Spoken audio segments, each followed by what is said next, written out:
is all bad out of New York City. 8 people now dead and more than 70 others hurt after that explosion that demolished not one but 2 5-story buildings on the way up east side of Manhattan in East Harlem. And now police say they believe nobody else is missing amid the piles of broken bricks and twisted metal.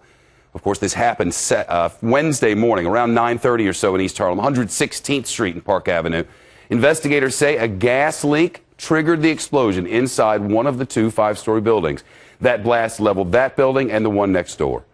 Search teams overnight brought in a bulldozer and used sound equipment, they tell us, and cameras to check for any more signs of life. And now the question of who's at fault and what lawsuits may come out of this tragedy. Vicki Ziegler is with us here on the Fox News deck, a defense attorney. It looks like there's a lot of possibilities, Vic. Oh, Shep, this is terrible. I mean, your hearts go out to the people that lost their lives, the people that are injured. The question becomes, who's at fault? Who's to blame? I think we don't know so many questions that are going to have to be answered, but what pops out right away is negligence. Who was negligent? I mean, things don't just happen by happenstance. Who really is the culprit here? Who's culpable? So let's talk about it. Products liability case, maybe infrastructure, products that are defective, perhaps that could be an issue. Number 2, the building owners, maybe they had some liability.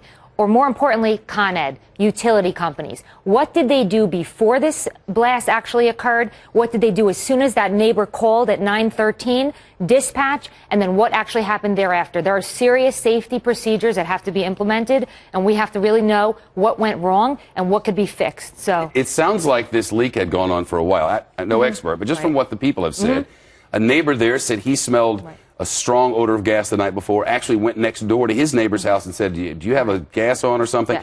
And then a preacher from the church that was around said the same thing, but it looks like nobody reported it. Which is a real problem. But again, did Con Ed know that there was a possible leak ongoing that could have been corrected? Because they have to do leakage surveys. They have to make sure that their operations are in order based on very strict state laws. That's the question. Did they do their due diligence or not? How did this actually happen? And nobody called until 17 or 18 minutes before the explosion happened. Something doesn't add up. Yeah. I mean, and when the neighbor actually called at 9:13, apparently when they reported it, and Con Ed, they said it was a low tolerance, that it wasn't an emergency. That really strikes me as odd as well. So I think that investigation is going to have to continue and really see who actually may have a lawsuit. This may have nothing to do with it, what I'm about to say, but I'm sure you read in the newspaper over the weekend, last weekend, before this happened, that our city's infrastructure is so incredibly old. Most of the gas lines in the city, more than 50 years old. The water mains, more than 100 years old. Very true. And that probably has something. Was there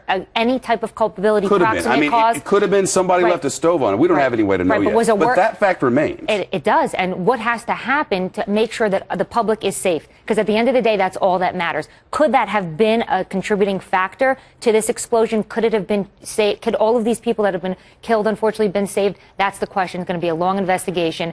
But I definitely think this is not the first time we're going to hear about a lawsuit. It's coming soon. No, many years to come. Vicki Ziegler, good of you. Thank you.